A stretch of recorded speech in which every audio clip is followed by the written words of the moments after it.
Terceira. Meu boa tarde aí para todos e todas. Hoje é dia 1º de abril de 2012, domingo. O verbete é de número 2252, tem 4 páginas, 45 logias e 7 máximos. O tema é sutileza conscienciológica.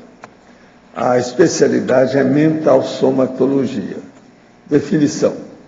A sutileza conscienciológica é a qualidade ou caráter sutil dos conceitos evoluídos da neociência e conscienciologia, exigindo a agudez da inteligência evolutiva, a fim de a consciência lúcida ou intermissivista entender em profundidade a teaticidade da transcendência da realidade de si mesma, na condição de consciência poliédrica, multicorporal, multidimensional e multiexistencial.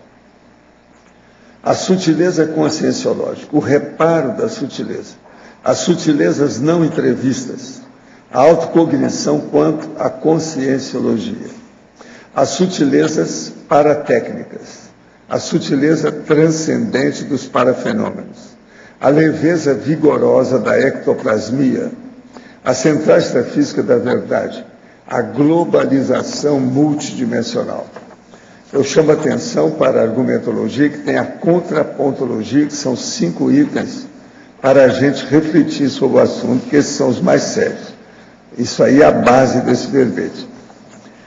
A remissiologia tem 12 itens, nós destacamos 5 verbetes. Aplicação da neoideia, detalhismo, ideia sutil, nicho da neoideia e soltura mental somática.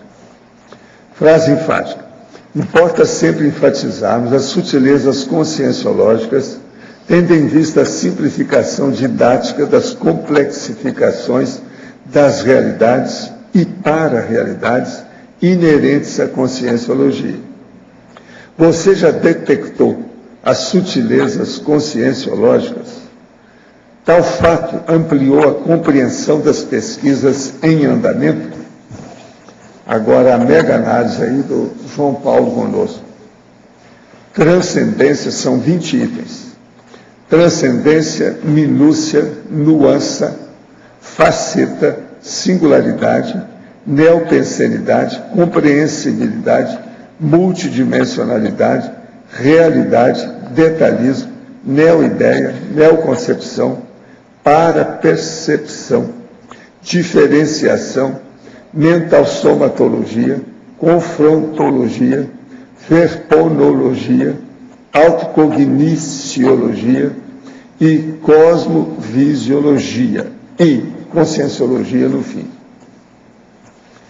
Agora, o verbete do dicionário hoje é siglologia e tem aí na argumentologia 30 siglas específicas mais prioritárias da conscienciologia para a gente ver.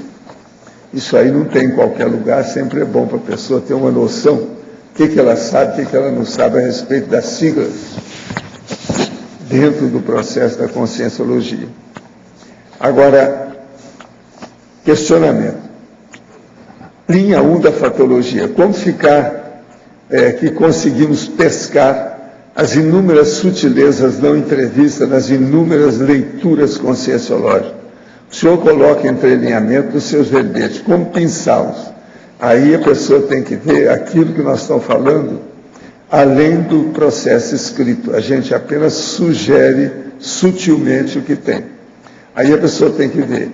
Agora, uma das coisas sérias que ajudam é saber os problemas, por exemplo, de italicizações, negritos, o processo mesmo das siglas, os problemas das datações, isso tudo às vezes tem sutileza atrás. Na parafatologia, linha 2, poderia nos detalhar melhor as sutilezas paratécnicas. As sutilezas paratécnicas é o uso do processo da multidimensionalidade, das energias, do processo da clarividência para a pessoa ver. Eu aconselho e recomendo o livro agora do Rodrigo, que saiu sobre clarividência, para vocês verem esse processo. Parapsiquicamente é muito importante e também para entender o acoplamentário. Agora, na linha 3, a leveza vigorosa da ectoplasmia. Sim, a ectoplasmia, através do ectoplasma, ocorrem e acontecem fenômenos físicos, intrafísicos. Então, aparentemente é uma coisa sutil, quase inexistente, invisível, no entanto, tem muito vigor, muita intensidade e produz fenômenos físicos. Como funciona o paradoxo eumatia, aprehensibilidade, comprehensibilidade? É a hora que a pessoa se predispõe ao processo de estudar, de entender. Então, a apreensão dela, a apreensibilidade, a capacidade de entender aumenta. Com isso, a compreensão superior, maior, aparece para ela. Isso aí é a base nossa de tudo que nós fazemos em matéria de pesquisa, investigação e de estudo. Uma pessoa me perguntou assim, o que é que tem mais aí no CEEC? Eu falei assim, estudante. Quer dizer, depois dos livros, tem mais aqui estudante. É justamente esse processo estudante aqui que nós estamos falando, que é eumatia, apreensibilidade e compreensibilidade. Porque você aprender uma coisa é uma coisa. Agora, compreender aquilo que você aprendeu é outra coisa. A gente tem que entender isso aí. Quando comecei a trabalhar as energias, há 2 anos, percebi que algumas mini doenças surgiram. Por exemplo, alergia e resfriado. Hoje em dia, realizo a PENEPS há 7 meses e vou iniciar aulas treino na docência do IPC. Porém, percebi que desencadeou herpes na região da minha nuca, algo que nunca tive. Reconheço que há 15 dias minha alimentação está saudável, assim como meu estado emocional também. E então, como? Se o herpes tivesse surgido do nada. Parece que a imunidade tem ficado mais frágil, por mais que me alimente bem, meu estado emocional esteja razoavelmente bem. O desencadeamento dessas mini-doenças tem alguma relação com as energias? Pode ter algo relacionado à minha idade, 20 anos, e a PENEPS? Será que é a desassimilação mal feita? Você poderia me esclarecer melhor de forma aprofundada? O processo todo é o seguinte, herpes é processo de contato físico. De modo que você está com 20 anos, veja com quem você tem contato. Como é que é isso? Outra coisa, um beijo no cangote pode dar o herpes no cangote. Presta atenção nisso. 20 anos, sei lá o que acontece. Tem de tudo. Tudo é possível. Agora, outra coisa é o seguinte, é ver a higiene na sua casa, como é que está, isso também é importante. Em fatologia, na página 29, na primeira linha, poderia explicar o reparo da sutileza. O reparo da sutileza é o seguinte, uma das coisas mais difíceis que tem é a pessoa reparar uma sutileza. Ela vê o óbvio e às vezes não entende com o próprio óbvio.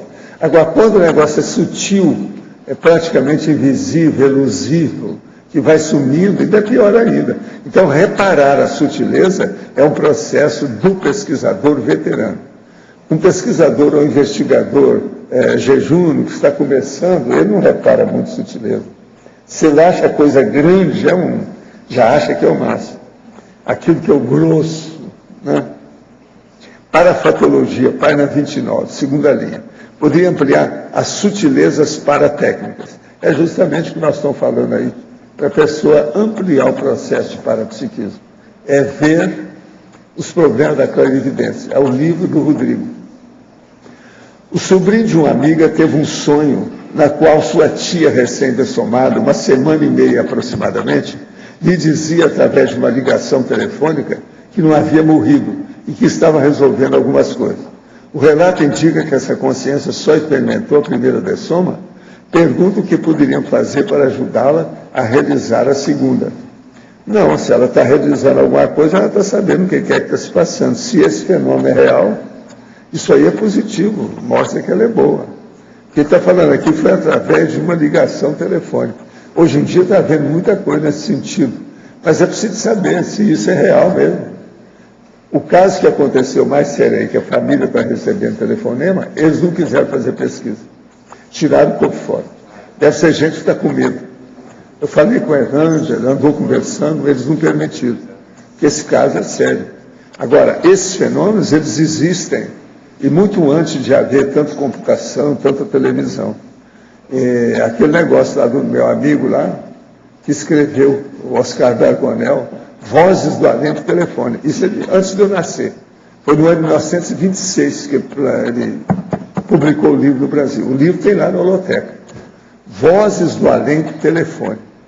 1926. Antes de eu nascer. Agora, eu sempre achei o fenômeno existe. Agora, gente, eu queria apresentar hoje para vocês duas personalidades. Uma que está aqui à minha esquerda, que é o Luiz Braille, fora de série. É um homem que viveu 43 anos, que foi o criador do sistema de leitura para cegos e recebeu o nome dele, Braille. Esse era fora de série, 43 anos. Tem muita gente que está aí com 80 que ainda não fez isso, nada. Eu estou fazendo a força danada, não é fácil. E daqui tem outro, esse aqui é meu amigo, que eu conheci pessoalmente, fiz conferências sobre o trabalho dele, com ele sentado na minha frente. E outra coisa, tinha um monte de gente que participou da conferência, ele muito alegre, muito feliz, uma grande personalidade esse aqui, sabe, o Gilberto Freire. Ele viveu 87 anos, quer dizer, o dobro daquele ali, tá vendo? Ele viveu 43, esse aqui 87, é o dobro.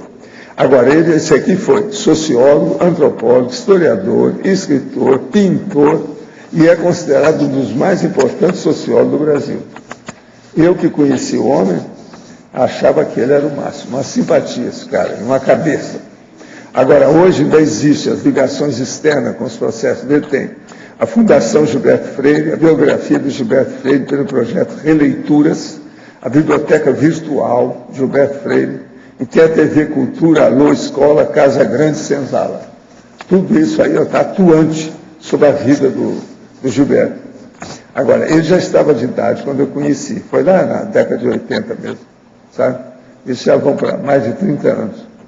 Agora, eu falei sobre o Casa Grande Senzala para eles, e o Adolfo Aisler me pediu para falar sobre quadrinhos, que ele estava publicando o gibi Casa Grande Senzala, e falar sobre parapsicologia dentro do processo sociológico. Então eu falei sobre o processo lá, a Pupux, que é onde que ele morava, trabalhava, as coisas todas. O povo todo foi uma farra, né?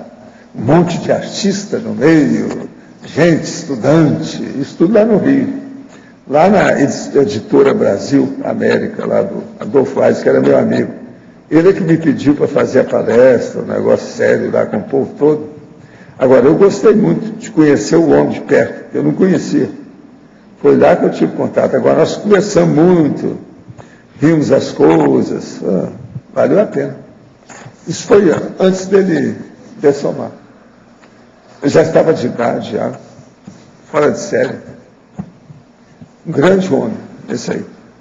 Então, esse é dos meus amigos que eu conheci de perto. Agora, ó, a cara dele não está muito ele não, tá? É um pouquinho diferente do que eu conheci.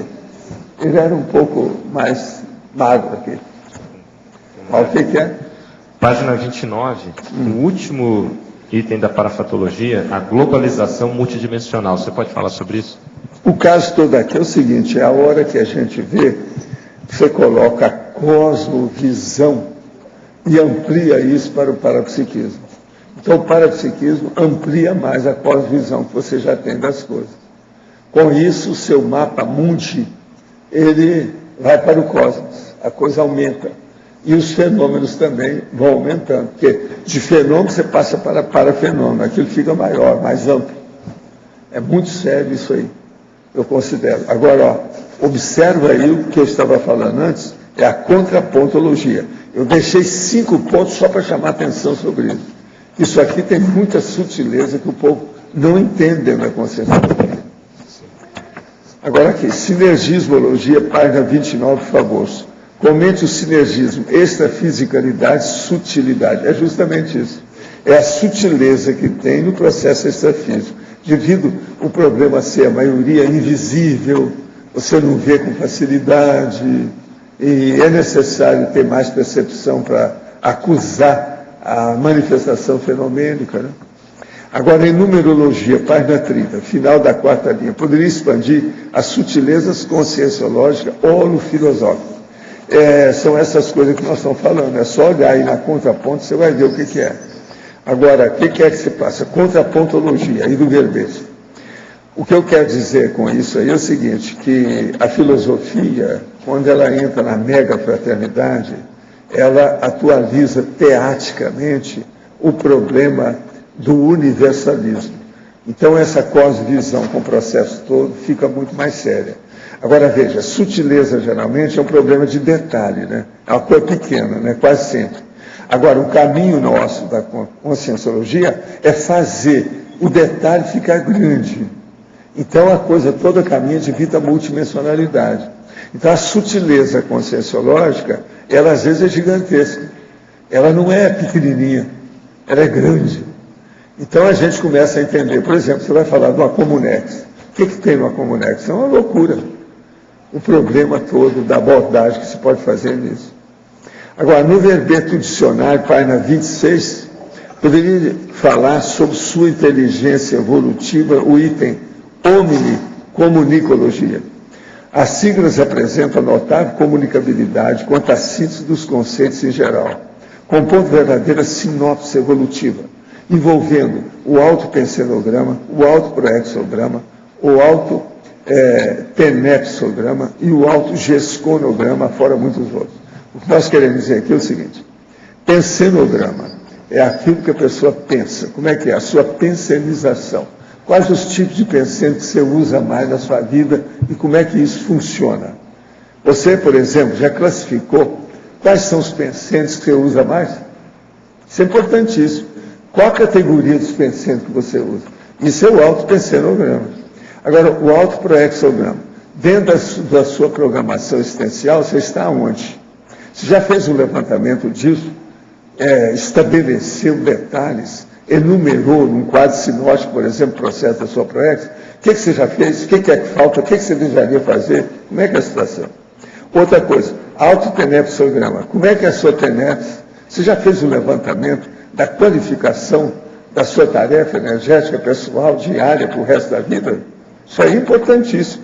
Eu gosto de fazer quadro sinótico e enumeração de tudo que eu tenho. Eu faço listagem. Eu tenho até aquela minha listagem do cocograma, que eu já falei para vocês. Agora, por exemplo, eu fiz exame, isso foi ótimo.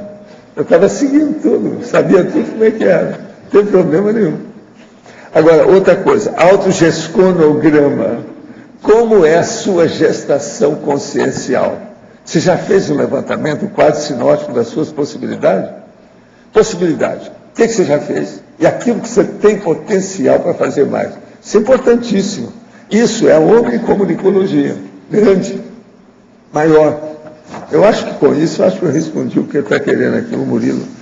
É esse que escreve aqui todo dia para nós. Se você não entendeu qualquer coisa, você faz mais perguntas com detalhes, que eu vou ver se respondo aqui, porque eu puder para ele. Valdo, é na contrapontologia, o último item que é o neopensinologia. Você pode aprofundar mais a ideia de que o rigor da cosmoética, ele liberta, ele traz flexibilidade, não rigidez? Pois é, o problema todo aqui é o seguinte: o processo todo nosso da neopensenologia são os princípios evolutivos que eles existem aí e são fixados. Agora, a maioria nós passamos batido, a gente não vê aquilo que existe. No entanto, eles estão na nossa frente. É só ver a situação, como é que é. Agora, isso chega na verdade relativa de ponta, que são na teoria e na prática. Agora, isso não engessa os pensamentos do pesquisador. É isso que eu estou falando aqui. As pensionizações dos conscienciólogos, elas ficam abertas. Então, a maioria de todas as pesquisas nossas são pesquisas abertas. Nós não dogmatizamos nada. Nós não fazemos uma coisa para a eternidade. Você pode falar mais desse paradoxo que é a rigidez que traz flexibilidade? A rigidez? É a rigidez da cosmoética. É a rigidez perto do processo. Por exemplo, uma pessoa, ela é casca grossa devido à rigidez. É o rigor excessivo com a bobagem, com a besteira, com a tolice, com o besterol. Agora, quando esse rigor vai para a cosmoética, a autocosmoética praticada, ele traz liberdade. Traz liberdade. É justamente o contrário do que acontece no primarismo. Por isso que é sutil. Essa sutileza, ela às vezes é muito mais séria do que a gente falar em paradoxo. É mais do que um paradoxo. É muito mais sério. Então o paradoxo às vezes fica secundário. O problema é ver a nuance, aquilo que é elusivo, aquilo que é tênue, que desaparece, que some da sua vista. Que dizer que as para-leis, elas libertam a pessoa, embora As sejam leis rígidas. básicas são todas grossas, quase sempre rudimentares e quase sempre assim, vamos dizer, super fáceis de serem detectadas, de ver. Agora, a sutileza, que são as leis mais sérias, essa que o negócio não é fácil. Então, por exemplo, você fala assim, a lei de causa e efeito. Entende? Isso aí envolve, por exemplo, o processo kármico, a lei do retorno, a lei do vai e volta, a lei de... Né? Isso, muito bonito, mas eu quero ver na prática. Como é que você vai entender? Aí é que vem a sutileza. Então, por exemplo, uma série de princípios que a pessoa acha que ela entende teoricamente na superfície da realidade. Agora, por isso que a gente tem que estudar tudo, verificar. Lá no manual de redação, eu falo que tem 120 vocábulos. Que eu falo assim, você entende todos esses vocábulos? São vocábulos de ciência, os mais usados. A maioria não entende nem 80 daqueles 120. A pessoa pensa que entendeu. Quando ela vai olhar no dicionário, a definição é outra, não é aquela que ela pensou. Então, Valdo, Então, isso é sutileza. É a sutileza da realidade. essa sutileza, então, ela é muito mais complexa do que a gente pode pensar, porque a moral, por exemplo, Aqui. religiosa, ela é rígida. Uma pessoa uma vez me reprime. perguntou, uma pessoa uma vez me perguntou assim, Valdo, se você fosse um ditador e fosse fazer as provisórias, as medidas provisórias de ditador, do jeito que é feito no Brasil, e do jeito que tem usado Obama, do jeito que eles estão falando, o que é que você ia fazer? E a primeira decretação que eu ia fazer é o seguinte, todo cidadão tem que andar com dicionário debaixo do braço. Tá bom, pedido. Ele viu o alcance do que eu queria falar, que ele não via nada, tinha preguiça de ler dicionário. Assim, todo cidadão tem que andar com dicionário debaixo do braço. Porque, gente, nós pensamos que nós sabemos o que significa aquela palavra, não sabemos nada. Você vai olhar o dicionário, é outra coisa. Já teve gente que foi olhar e achou 3 palavras que estavam diferentes do que ele pensava. Falei assim, o dicionário está tudo errado. Lá em casa, esse negócio aconteceu lá em casa, eu coloquei 6 dicionários na mesa para ele. Não, mas está tudo errado. Falei assim, você acha que 6 dicionários estão errados? Então você, que é o consulente, está certo. Olha, você vai embora, tchau para você, não quero saber de você não. Você está muito tapado. Mas eu queria voltar nessa ideia aqui, porque eu considero ela uma coisa muito importante, que quando uma lei extrafísica, multidimensional, ela é rígida e ela torna a pessoa mais livre. E a moral humana, quando vê que uma lei rígida, traz a repressão. E a outra desreprime, ela é rígida, igualmente rígida. Aí é que olha a sutileza disso. Agora, a coisa mais séria mesmo é o parapsiquismo. É onde a gente vê mais sutileza. Se você começar a comparar, é terrível. Hoje eu estava falando aí na minha brincadeira lá dos meus estudos, comparando, por exemplo, a manga com o corpo humano. Você está entendendo? Se a pessoa for olhar isso, não, esse cotejo, você ainda não viu isso, mas eu vou fazer, eu estou estudando o cotejo. Então, eu pedi para o Roberto estudar e dei 5 itens já para ele do cotejo, que é perfeito. Então, você veja, são sutilezas que eu posso pegar coisa grossa e mostrar o fino. Por quê? Isso aí é o fino, a finesse da evolução. Então, por exemplo, a manga tem um caroço enorme. Conforme a manga, quase que não tem polpa, é só caroço. Então, veja, nós temos o caroço nosso é o paracero. Então, vamos entender bem. Por exemplo, você está cheio de roupa aí. Isso é a casca da manga. Entendeu?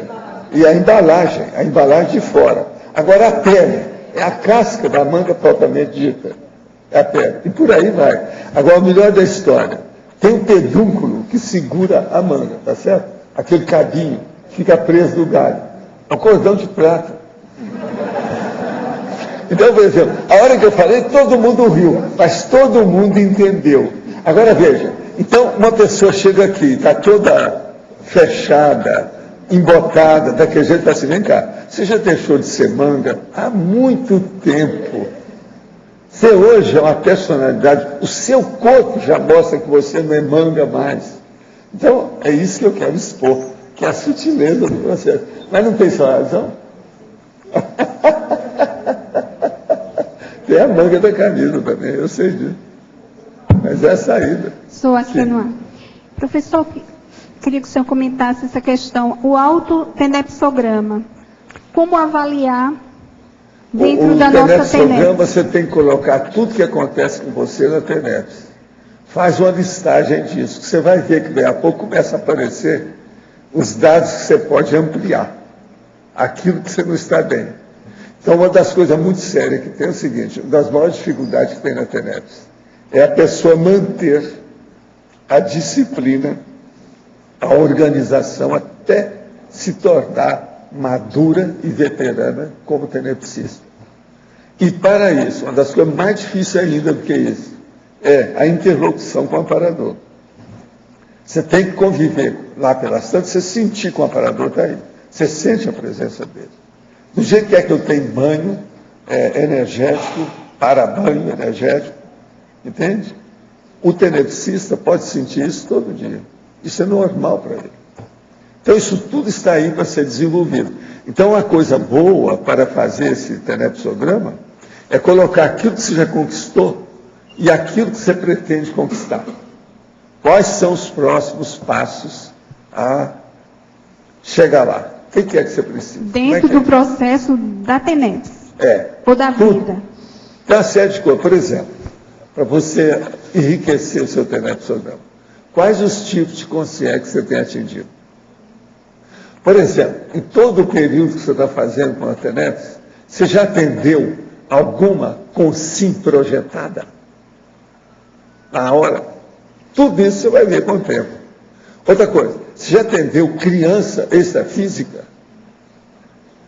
Outra coisa, você já atendeu uma série de tipos de carentes de assistidos iguais? Por exemplo, uma série de caras que dessomaram em acidente de carro. Tudo isso acontece. Tem época que a pessoa às vezes trabalha num mês com um determinado tipo de assistido.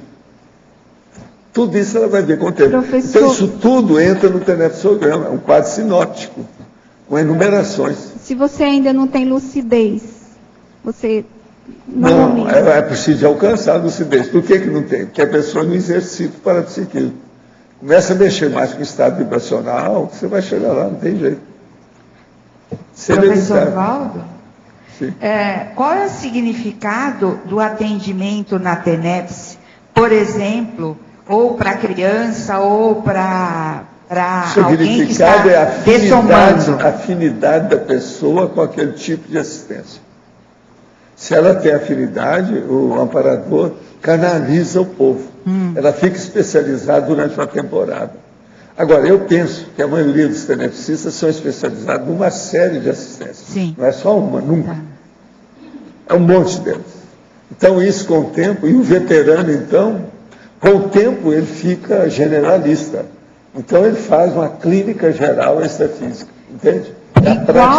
E qual outro significado ou outra característica para o tenepsista tentar se colocar como iniciante, médio ou veterano? Ele vê o resultado daquilo, que a pessoa sente o resultado dela, na vida dela. Acaba a TENEPS, você está se sentindo bem. Tem gente que não quer acabar a TENEPS, o período da TENEPS. Chegou a 50 minutos, ele ainda quer continuar, ele está se sentindo bem, e a coisa vai. Mas tem que seguir aquilo, tem orientação do amparador. Isso tudo tem que colocar lá. Obrigada. Professor, poderia aprofundar essa questão da assistência à criança extrafísica? Qual o significado problema é o seguinte, disso? às vezes tem aquela criança que dessoma e ela não passa para a segunda dessoma, ela fica na primeira, porque o problema do restringimento perturbou demais a consciência dessa consciência lá. A consciência, você está entendendo? Da consciência, você está entendendo o que é? Então a consciência ali do caso tem problema com aquilo. ela tem que se mexer. Não tem jeito. Então, às vezes, o choque animal da energia consciencial do tenepsista faz a pessoa lembrar.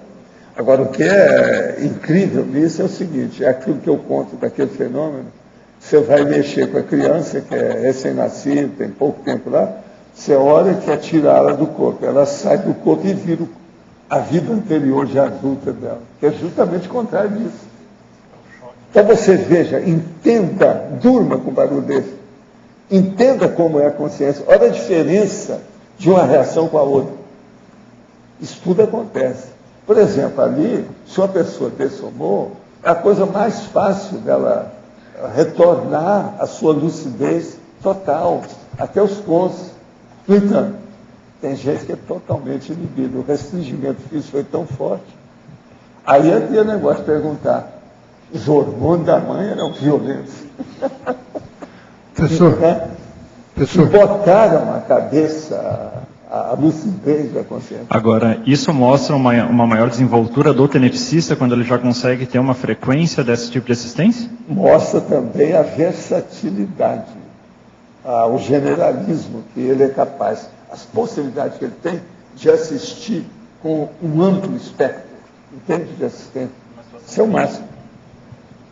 Professor, pegando o gancho aí, a rigor, atender uma criança é mais fácil que atender uma consciência adulta? Nem sempre. Porque você atende e não dá resultado nenhum, você fica com cara de tacho, ou cara de para-tacho, ou para-cara de tacho. Mas por quê, professor? Não entendi, por quê? Porque você está fazendo esforço e o negócio não dá resultado nenhum. A criança está do mesmo jeito, a consciência Mas mudou. ela pelo restringimento... Gente, uma das coisas mais frustrantes que tem é você acertar alguma coisa de energia com uma consciência e ela não mudar nada na sua frente. Você se sente totalmente impotente. Que às vezes, para haver alguma modificação, precisa de muita energia com várias sessões. Vocês não ficam pensando que tudo que aparece na internet, que a gente faz um milagre, que já pessoa melhor. Não. Mas isso é devido... Às vezes tem gente que fica lá semanas, Mas até a coisa melhorar. Isso é devido ao trauma dessa morte ou é porque ela acessa as outras coisas? Isso aí também? é a acumulação de traumas que vem de vidas anteriores. Junta tudo, né? Porque não é fácil. Ela a tem hora acesso. que tem essa acumulação tem que ir com calma. Porque o negócio é mais composto. A complexidade se ampliou, se aprofundou. Entendi. Precisa ir com calma. Quer dizer, não é só o problema do trauma daquele momento da dessoma. Quando ela sai, provavelmente... Tem que ter paciência com isso, com calma, tal, insistir. Eu já tive gente que estava comigo assim, durante uma boa temporada, que eu constituí como se fosse um membro da família, porque já está há tanto tempo, até que a pessoa foi deslanchando, pouco a pouco, pouco a pouco, pouco a pouco. Aí, a hora que a gente viu que já estava começando a ficar mais lúcida, a situação toda, o amparador começa a trazer os companheiros do passado da pessoa. Aí, para esclarecer bem. Então, começa o reajuste. Esse reajuste é aquilo que eu chamo de recomposição da interprisão. Começa tudo. E você fica ali, urubu servando. O que acontece? Ajudando, aquilo que pode. Agora, o melhor da história, já houve casos comigo que eles trouxeram a pessoa para ajudar o outro que estava na UFIEX. Chegou lá, o cara falou assim, eu posso ficar aqui também? Queria ficar, porque sentiu que o ambiente estava melhor do que o dele. Vocês já pensaram, onde é que eu não estava, né? E por que engraçado, não posso ficar aqui também? E para o amparador, ele que vai levar essa criança para TENEPS, né? Para ele, a condição é mais fácil para ele encaminhar a criança ou o adulto? A maioria do que acontece isso é porque o amparador da TENEPS é uma ex-mulher recente. Vai ser uma mãe, desse tamanho. Professor. Eu já tive isso tudo, e funciona. Então aquela mãe extrafísica, ela é poderosa, tem noção, tem know-how, conhece as coisas, geralmente dá muito efeito, e a meninada melhora. Agora, menina extrafísica é uma das coisas mais frustrantes que tem, você vê uma coisa dessa. Você pensa que criança, né? É criança, né? Agora ele quer continua como criança, o pensamento pequeno, aquilo parece que dá um impacto ali dentro. Isso tudo são patologias que nós ignoramos. A psiquiatria não sabe nada disso, a neurologia não sabe nada disso. Tudo aí tem que caminhar para lá, para entender como é que é isso, fazer pesquisa. Professor. Sim. Aqui no D novamente. E no caso daquela criança, e não na questão de dessoma, mas ela enquanto criança intermissivista e os amparadores tiram ela do corpo para dar esse choque de realidade. Quais seriam as repercussões e por que isso ocorre? Isso aí é porque precisa, tem gente que precisa de saber disso também para se libertar dos assediadores. E às vezes é assediador bem próximo da pessoa. Gente, uma coisa, por exemplo, que é também assim frustrante, é você ver, por exemplo, uma mãe que foi mãe do cara e ele vem para cá e ela não quer deixar. Não, esse é meu filho e acabou, e não quer saber. Agora, a coisa ainda piora mais, na hora que o cara vem, ressoma, ainda está como criança, ele virou filho de novo. Virou criança. Então, ela fica reclamando. Aí vem a brigar com a mãe. A mãe põe a criança no pé. Tudo isso eu já vi. Agora, é frustrante um negócio desse. Então, você veja, esse negócio de maternagem é muito bom até um certo nível, mas tem um limite. Se passar daqui, no invés de ajudar, piora tudo. Agora, no que especificamente ajuda o fato dos... não ficou claro para mim, os amparadores tirarem ela do corpo, dar esse choque de realidade, e ela ainda criança, muitas vezes não vai nem entender toda essa situação, né? Não tem sinapse ainda para isso. Não é isso. Aquilo ali é para acertar o equilíbrio do holossoma dela. Entende? Equilíbrio do holossoma. Ajustar o holossoma. Na fase infantil, isso é importantíssimo. Por quê? Essas coisas todas vão fazer efeito em cima da adolescência, quando ela estiver na puberdade. Então, se queimar os negócios antes aqui, melhorar, você está se antecipando. Isso é providência, é profilaxia, é prevenção, é vacina. Entendeu? Professor, o fato do aqui no ar, aqui. O fato do tenepsista já trabalhar anos na vida intrafísica com criança facilita esse rapport com as consequências? Se ele trabalha muito tempo, sempre facilita mais as coisas, porque ele já viu tudo que aconteceu, já tem precedente. Então não tem tanta novidade para ele. É assim que o amparador traz as coisas novas, porque ele não vai sofrer com aquilo. Entende? Mas então, é interessante o tenepsista investir por ter este rapport já com criança, nessa especialidade, ou não? Como é que não entendi.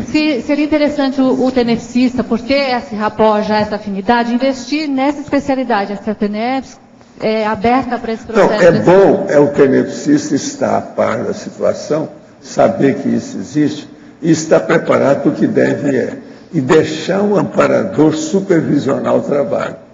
Com isso, o tenepsista desenvolve mais depressa. A tenepsista. Outra coisa, quando começa a ficar recorrente grupos parecidos, o senhor falou que às vezes um mês fica com aquele mesmo grupo. Isso é na UFIEX. Tá. Na TENEPS eles não fazem isso, porque senão cria problema para a pessoa. Mas aí, nas dinâmicas... Por isso que a UFIEX tem que ser coisa separada. Tá. Nas dinâmicas parapsíquicas, na TENEPS mesmo, o mesmo grupo de perfil de drogados, de adolescentes infratores, começa a ser recorrente. Isso aí tem sempre. Vai ter mesmo. Do ponto de vista geral, todo mundo tem isso.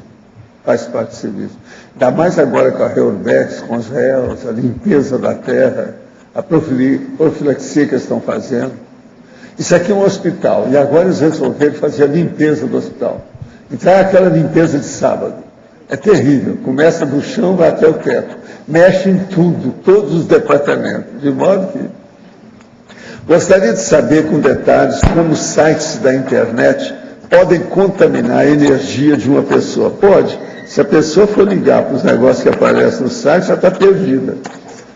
Só aquilo que nós estávamos falando hoje lá na hora do almoço, eu odeio fulano, eu odeio a ideia tal, eu odeio a instituição tal. Está cheio disso. São totalmente com os réus esses, e confessadamente com os réus, porque estão falando isso para o mundo. Site cuidado, a faca de 2 gumes, faca de 2 legumes. É comunidade, quase sempre, arranja aquele monte de odientos, odiados, odiosos. Quer dizer, ninguém aguenta. Pois é. São representantes diretos. Esse tudo tem um monte de medalha da baratocera. Já chegam todos condecorados.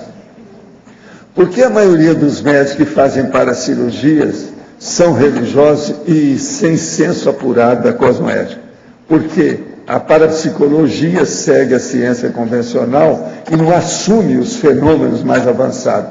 Fica só naqueles que são aceitos, para fazer bonitinho. Se fosse, já teriam pego isso aí para ver. Agora, já tem gente mais interessada hoje em certas coisas. Qualquer tenepsista pode fazer paracirurgia? Olha, paracirurgia é para quem tem desenvolvimento de efeito físico. Se a pessoa tem de ectoplasmia, ela pode chegar lá. O que o médico de efeito físico tem de tão especial? É esterilização da ectoplasmia. A exemplo do médico João de Deus? Não, eu não acho que esse médico seja exemplo para ninguém. Que ele cobra, como é que é? 800 mil reais para fazer uma viagem? Me perdoa, mas só isso já desclassificou. A nossa amiga teve aí, a Geneviève, que é uma das maiores da Rádio Televisão Francesa. Rádio Televisão Francesa é uma das maiores da Europa, não é isso? Essa dona é lá de Templo. Ela é repórter internacional, o que é? Então o negócio é sério. Ela teve lá um mês, chegou e deu a classificação. Pessoal, ele não vai. A situação é precária. O homem é doido por dinheiro. Às vezes, durante a TENEPS, ao meu redor, tudo começa a estralar. Os móveis, os objetos, até a parede. Semelhante à dilatação dos objetos após tomarem sol ou durante o esfriamento, emitindo sons de ajuste da estrutura. O que poderia ser? Primeiro, é isso tudo que você está falando, dilatação dos objetos. Segundo, pode ser também REPS, pode ser fenômeno de efeito físico, pode ser REPS. O nome é RAPS ou REPS. Olha bem que às vezes tem. Isso é efeito físico. Essas coisas tem. Agora, ó, quando é REPS, se a pessoa ouvir um barulho, então fala assim, vamos ver, repete. Aí ele vai repetir, vai mostrar que tem inteligência atrás. Se não repetiu, é porque é dilatação dos objetos. Isso é a técnica que a gente tem para ver o que é efeito físico e o que não é. Eu já fiz o caso desse jeito e o negócio respondeu tudo. Eu falei assim, agora, bate 2 vezes quando for não e 1 vez quando for sim. E o troço vinha. E tudo assim, o som é mais forte que esse aqui. Entendeu? Muito forte. Muito forte. Eu já vi isso tudo comigo. Agora, o lugar de poltergeist, às vezes tem isso. Por causa dos efeitos físicos, tem muita energia gravitante, aquilo funciona. Poderia aprofundar na fatologia, página 29, o reparo da sutileza, nós já falamos aqui. Reparo da sutileza é o ato da pessoa reparar aquilo que é difícil de ver, aquilo que é. Tem uma listagem aí num verbete que eu coloquei sobre os elusivos. Procura, lê aí para mim, seria bom você ler para a gente, o elusivo. Procura a palavra elusivo no Find. Você vai ver que tem uma listagem que eu fiz das coisas evanescentes, o que esvai, o tênue, a tenuidade, o processo difícil. Professor Valdo. Sim. Aqui na letra B. Aqui em cima. O senhor pode falar um pouco mais sobre a autocognição quanto à conscienciologia? Autocognição quanto à conscienciologia? Está na fatologia, na última linha. Sim.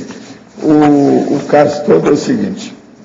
A cognição quanto à conscienciologia é o que nós estamos tentando fazer através das tertúlias, dos cursos, dos eventos, dos congressos, dos seminários, dos simpósios, dos conclaves, não tem outras coisas mais. O processo aí de vocês, que tem reunião de conselhos, e tudo isso. Isso aí tudo é a tendência nossa para ver se aumenta o conhecimento das pessoas a respeito dos princípios da conscienciologia. Entende? Tudo nós falamos aqui é baseado nisso. Agora, onde tem mais isso, que a gente reuniu mais material até agora, foi das 10 mil páginas, praticamente, que tem hoje, da Enciclopédia da Conscienciologia. Lá é que tem mais. Certo?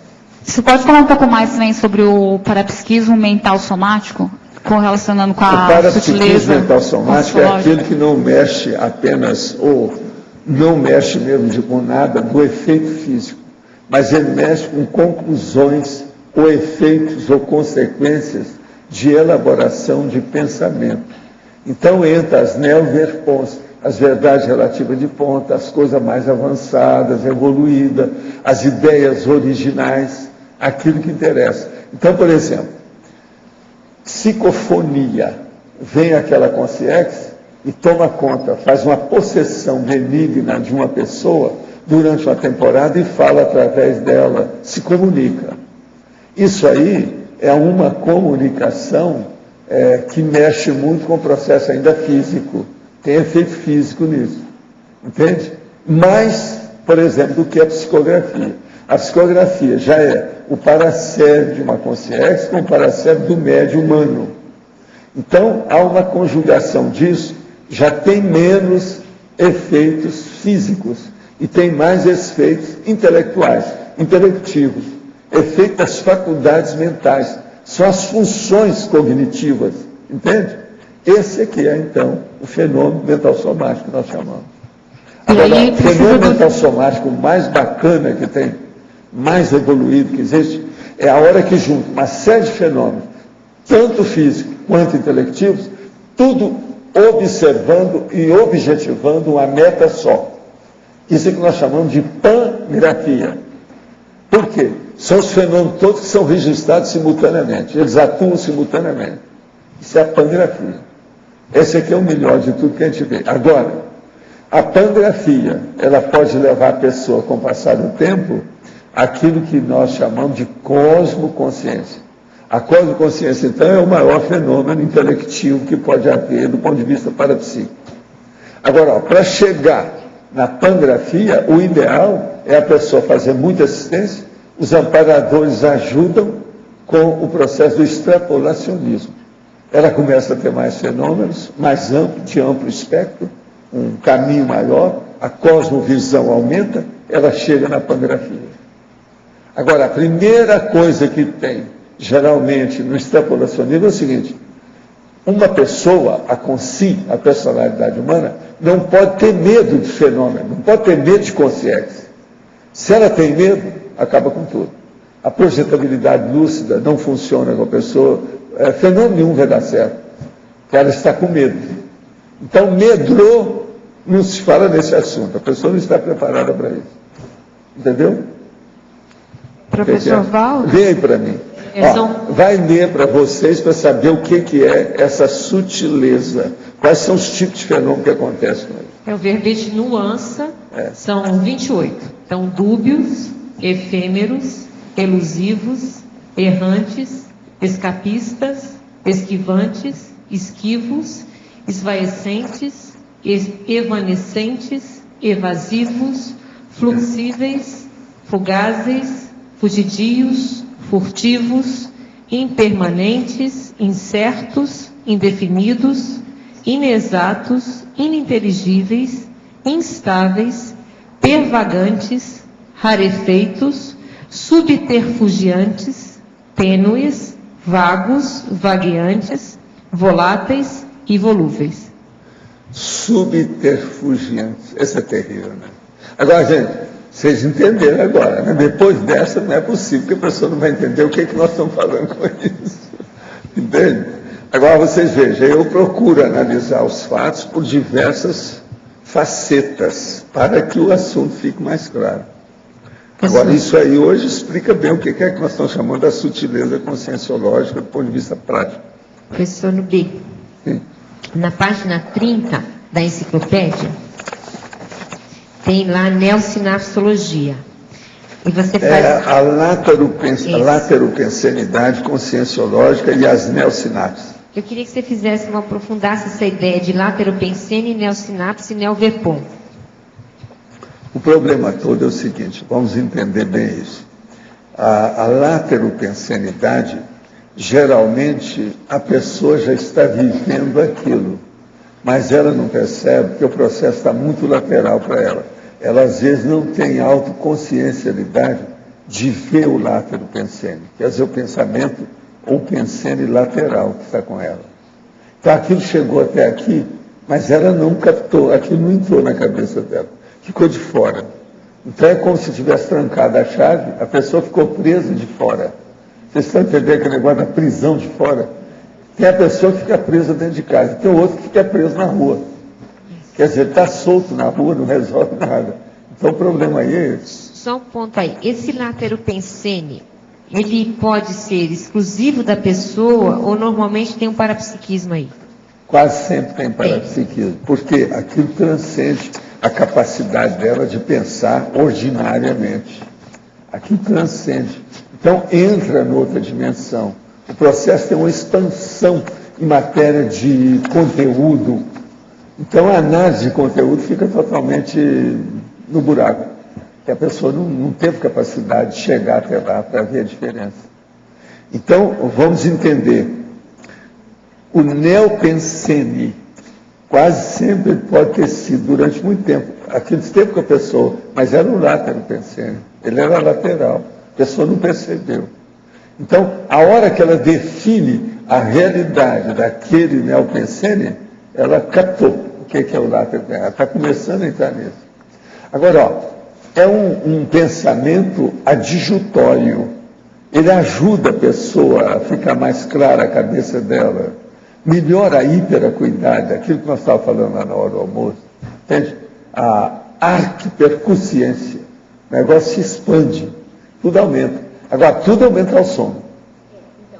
Se for da pessoa, se o lateropensene, por exemplo, é dela, isso vem do quê? Da associação de ideias? Vem da onde? Vem da experiência do passado dela.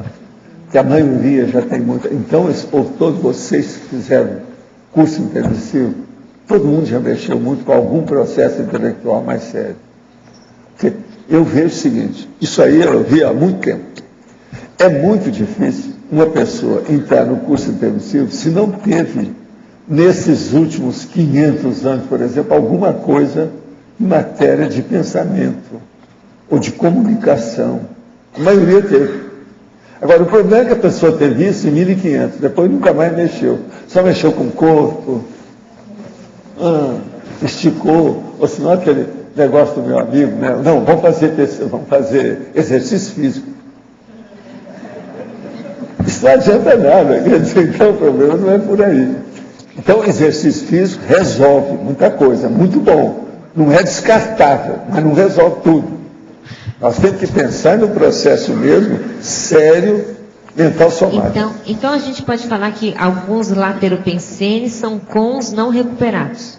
Não. Olha, alguns não, muitos, tá?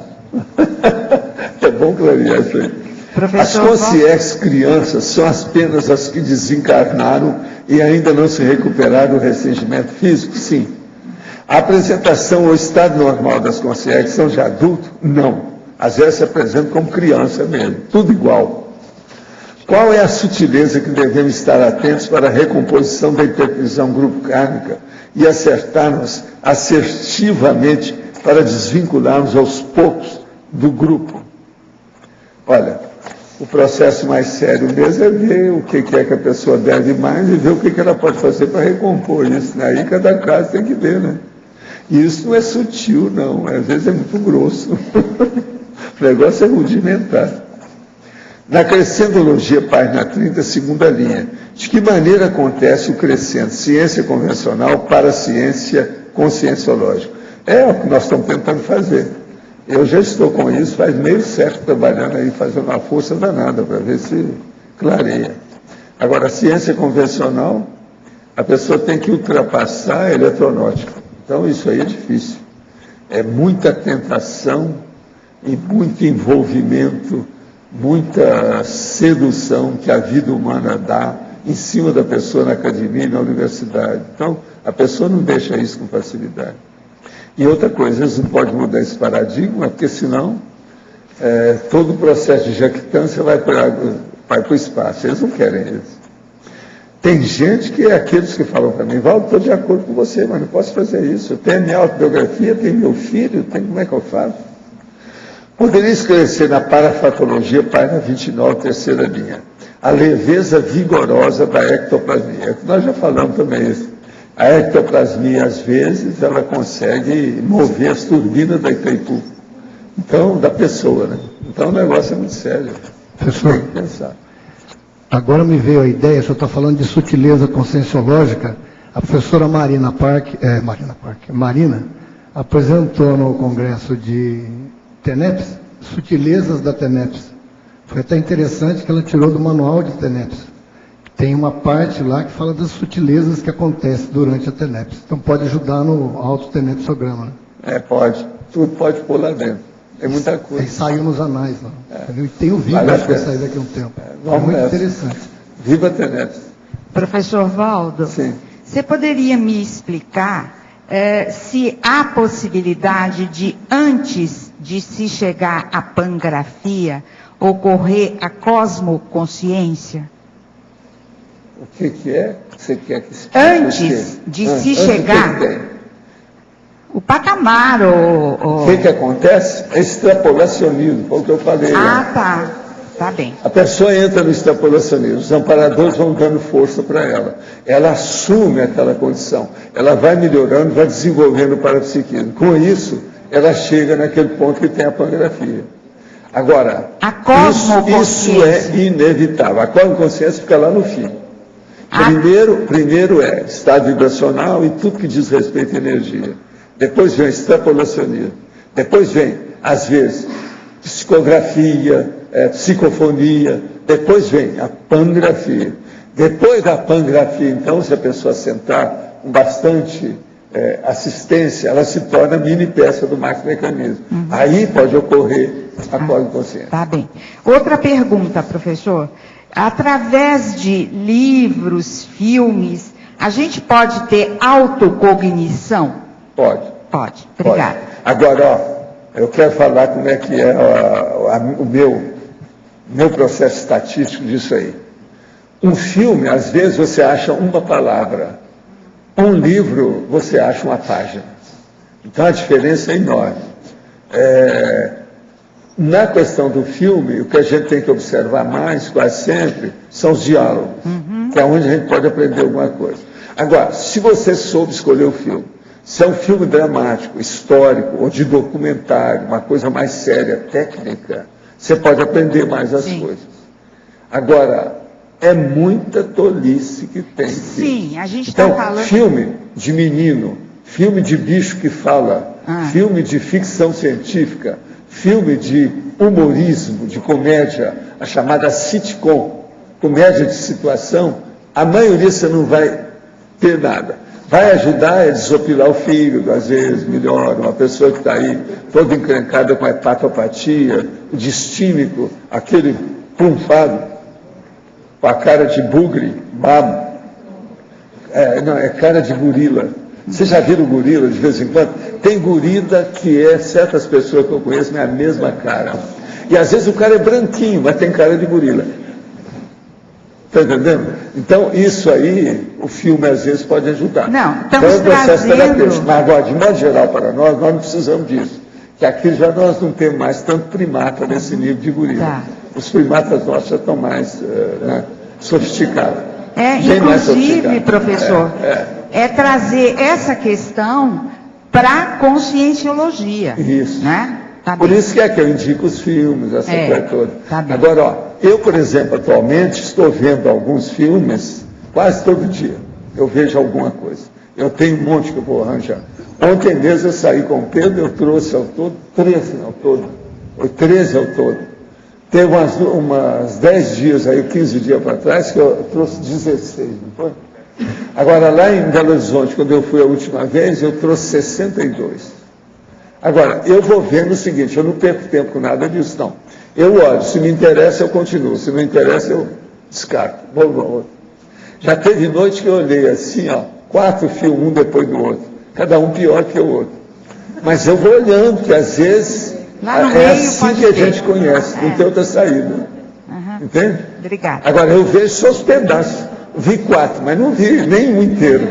Eu vi os pedaços para ver se interessava. Mas às vezes me interessa, às vezes você acha. Às vezes uma palavra, uma expressão, eu anoto. Eu tenho tudo perto de mim para anotar. Mas filme é isso. Você vê um filme inteiro. Quando você achar uma palavra, ótimo, abençoa, arranjou muito. Agora, um livro não. Um livro já te dá, às vezes, uma página inteira de ideia, depende do que é. Então, Ele tem mais chance, o livro, do que o filme. Agora, tudo você tem que escolher. Tem que escolher o filme, tem que escolher os livros. Não tem jeito. Faz parte do serviço. Valdo, sobre a pangrafia, você comentou a questão de ser um conjunto de observações que a pessoa faz. Então, antes de ser grafado, não é no momento que a gente está escrevendo. A pangrafia é um processo de observação. Não, a pangrafia é o nome que tem do registro, porque não precisa escrever.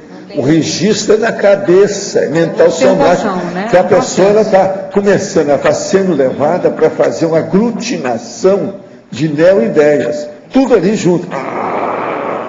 Agora, isso é impressionante. Eu acho, por exemplo, que às vezes a pangrafia, a manifestação que ela tem, ela é mais estonteante do que uma ideia nova que você acabou de descobrir, aquilo que a gente chama o finding, o achado, é o processo. A ideia original. A pangrafia, às vezes, ela é mais estonteante. Ela dá mais impacto em você do que o processo. Agora, é impressionante isso. Agora, outra coisa. Eu acho muito difícil ocorrer a pangrafia sem a descoincidência da pessoa. Ela fica descoincidida aqui, na vigília física. Então, é uma descoincidência virgem, para que aquilo ocorra. Porque senão, os fenômenos concomitantes não se entrosam. Quer dizer que a descoincidência virgem ela é um pré-requisito importante. Eu acho que é quase que inevitável. Não tem saída para isso. Uhum.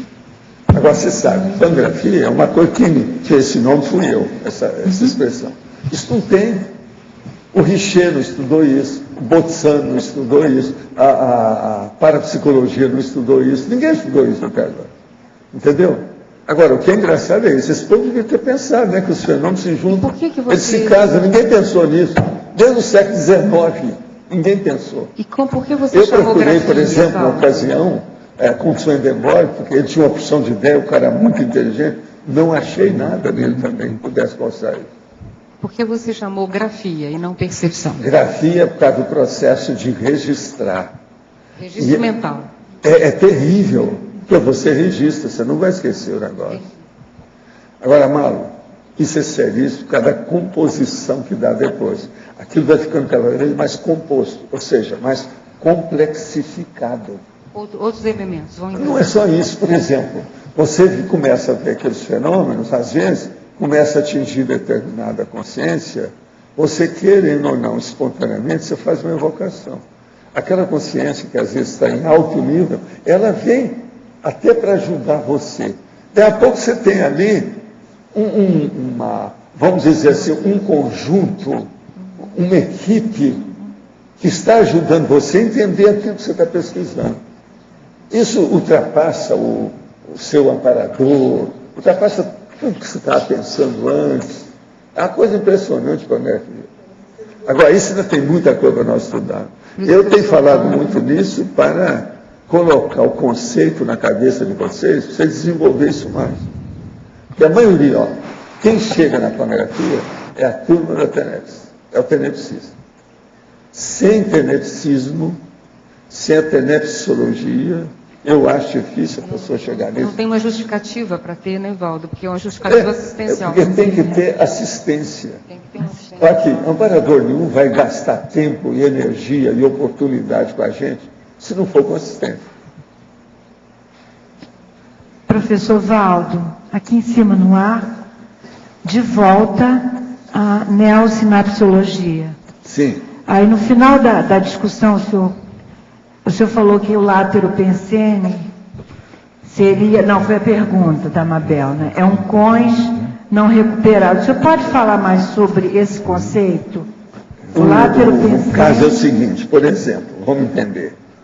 Você tinha 100% de lucidez na sua condição de consciência.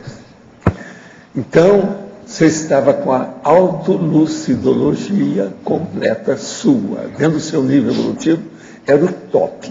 Você está no pináculo, no ápice da sua autoconsciencialidade. Você vem para cá, tem um restringimento físico, tudo, e a gente começa a ficar abobalhado, cada vez mais. O negócio abaixa. Aí você se torna adulta, com o tempo, e vai expandindo de novo a recuperação dos cons. Aí você recupera isso, recupera aquilo, tudo dentro daquelas suas experiências da vida, principalmente da última vida anterior, física sua. Então, você começa a recuperar aquilo. Mas existe cons que ficam pela metade. Você lembra de um determinado conceito, até um certo ponto, nessa área.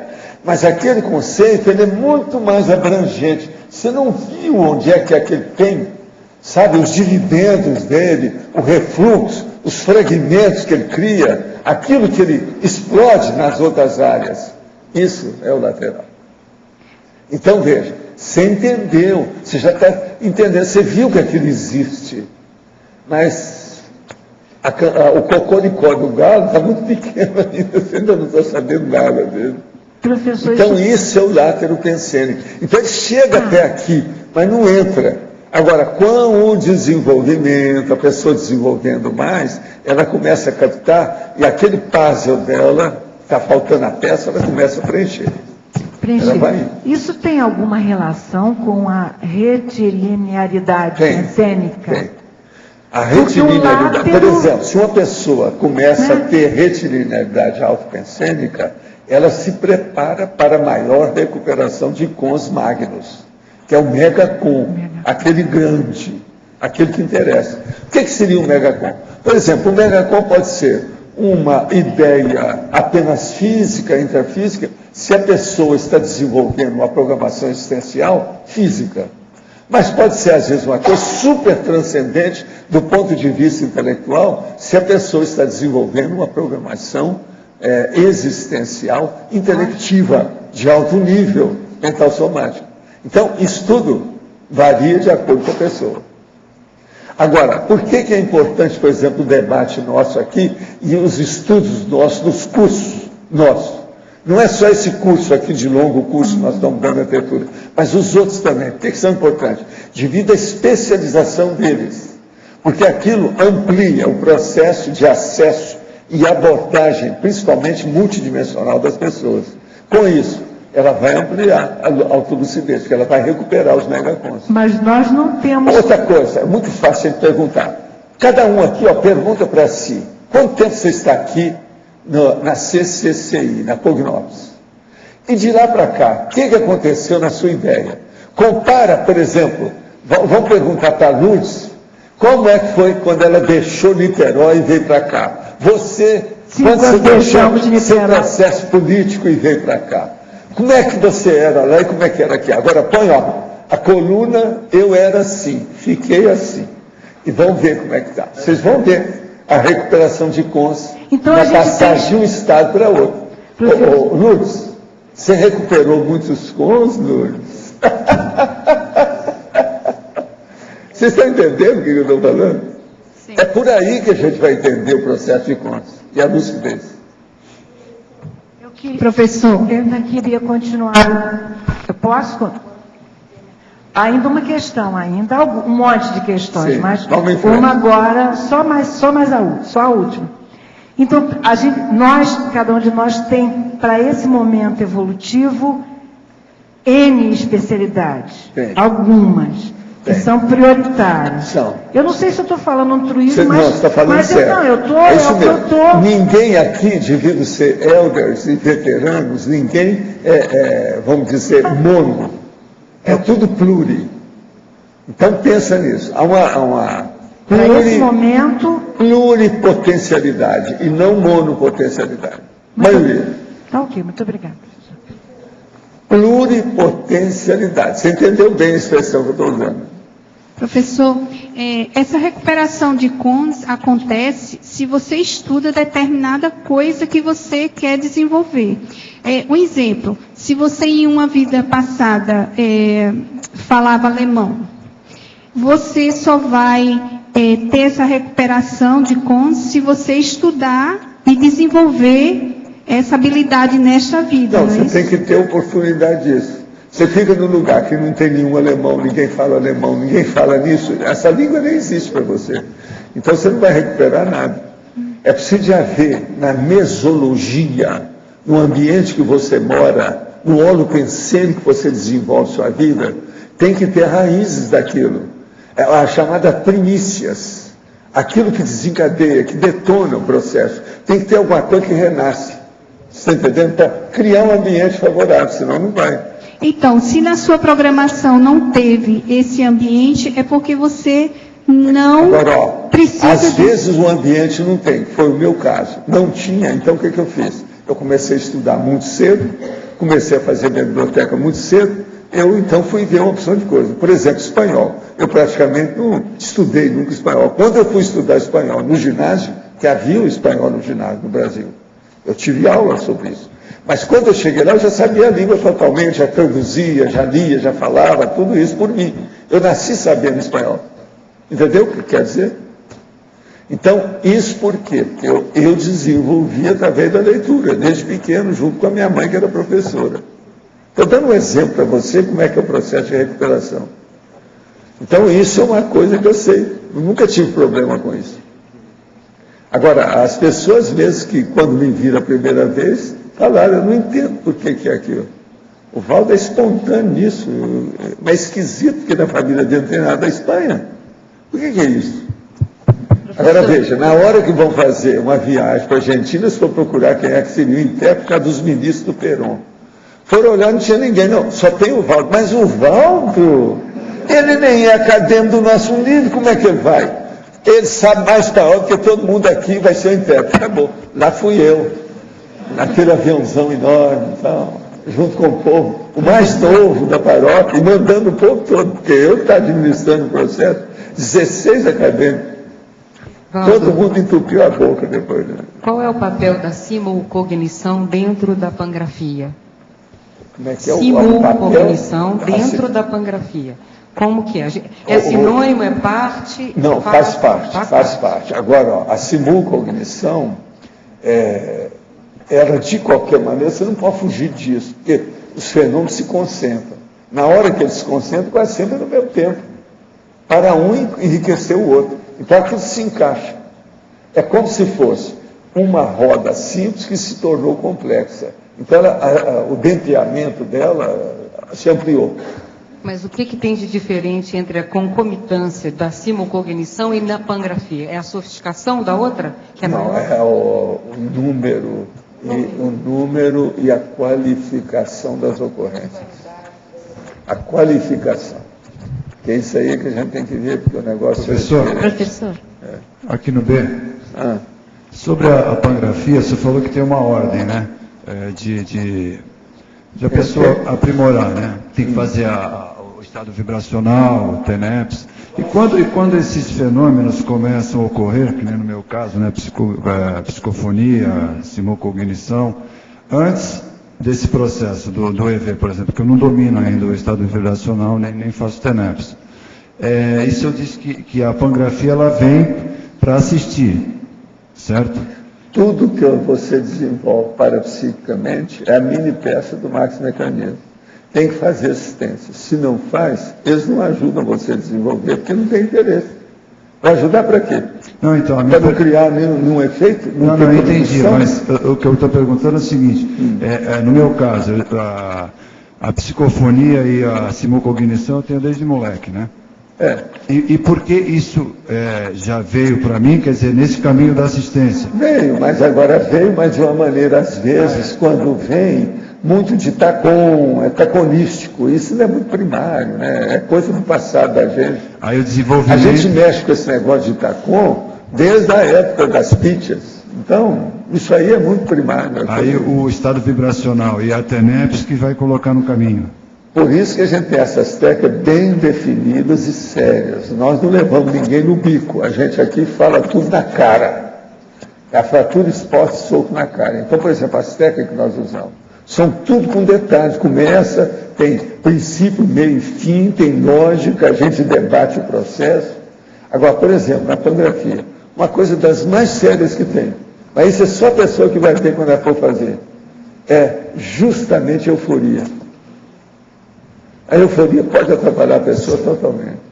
A hora que ela começa a ver um fato e ver o fenômeno que vem, e aquilo aumenta o conceito que ela tem, que ela está desenvolvendo, vem o outro, ela fica eufórica. Entendeu? É um perigo isso. Ela tem que permanecer o mais possível equilibrada, tendo divisão de atenção, quer dizer, atenção dividida, enfim, bater todos os tambores, etc., Como é que é? O controle da situação, né? Tudo simultaneamente, não deixar nada. O pé, a língua, o nariz, a orelha, o dedo, tudo que ela puder. E ela vai fazendo a convergência, a aglutinação daquilo. E não pode ter processo de emoção muito forte. Porque senão paralisa tudo. É a maior frustração.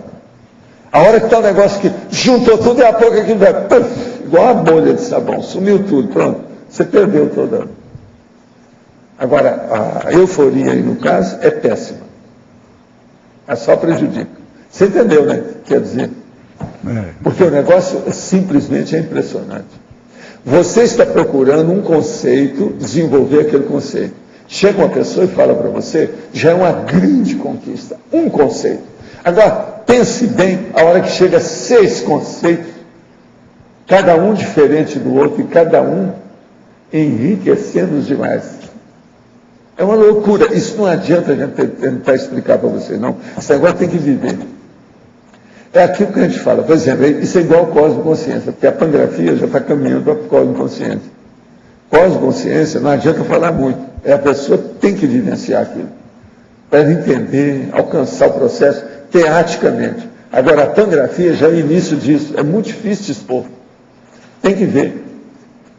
Entende? Por quê? Vamos supor, só para você ter uma ideia de como é isso. Você tem a clarividência. A clarividência, vocês vão ver lá no livro do Rodrigo, é uma coisa complexa, um fenômeno complexo, tem de tudo. Você pode ter uma clarividência que você vê aqui, ó, na face dela, a alteração de alguém que você conhece, vem e plasma de vida ectoplasmia. Isso é uma coisa. Agora, por exemplo, naquela hora mesmo, vem um processo ali que aparece uma outra consciência de lado, que você vê direitinho a situação, dando um recado para você. E ela mexe com os lábios de tal maneira que, na linguagem labial, você está entendendo tudo que ela está falando. Aí, na mesma hora, você sente aqui perto de você um amparador que te dá um parabanho de energia, daqueles levanta, você está entendendo? Montanha.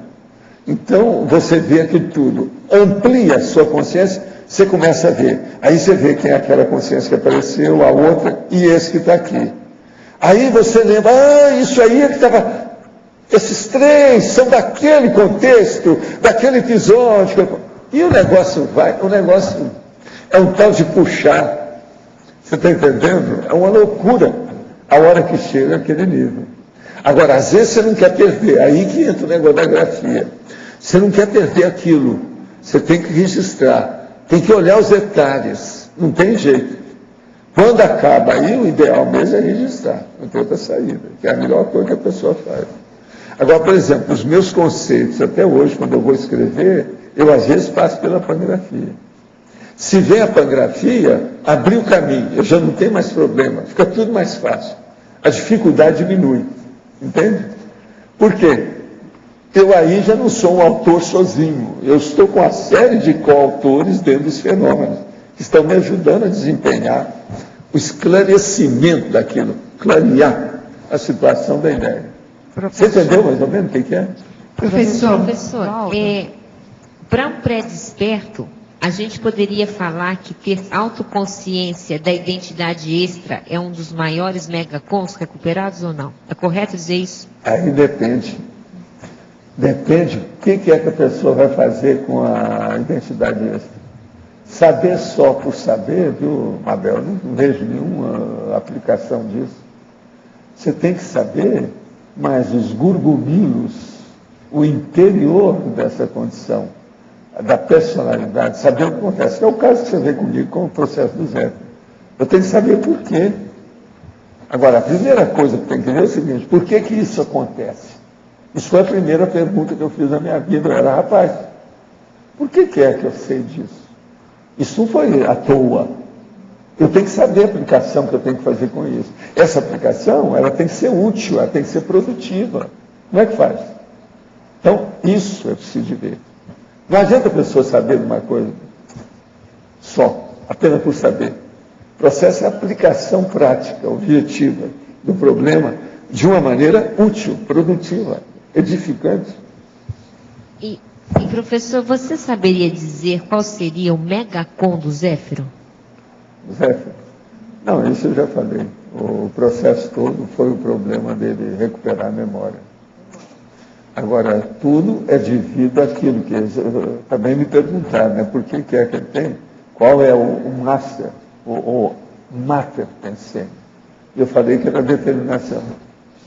E realmente tudo indica, eu sempre me interpretei assim. Eu ainda não pude mudar isso, eu não vejo outro jeito. Para mim é isso. Agora, vocês convivem comigo é que tem que ver. Por exemplo, vocês estão convivendo comigo, você há quantos anos? Você também agora, recentemente. Olha o meu processo de mater pensene. A determinação seria uma coisa? Pois é. Como é isso? Então, isso aí é que eu acho que é aonde pega o carro. As pessoas têm que entender isso. O problema do mater pensene para ver como é que a pessoa funciona nisso. E como ela faz a aplicação.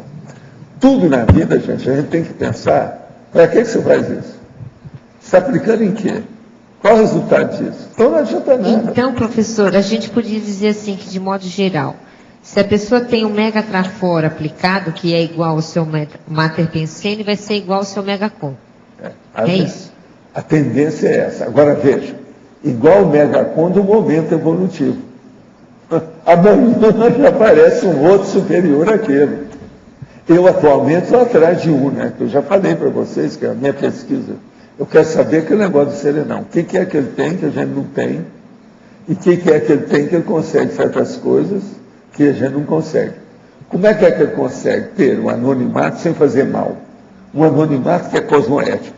Como é que é isso?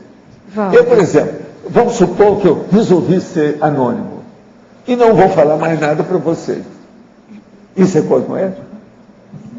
Agora, como é que o serenão faz essas coisas mais do que eu?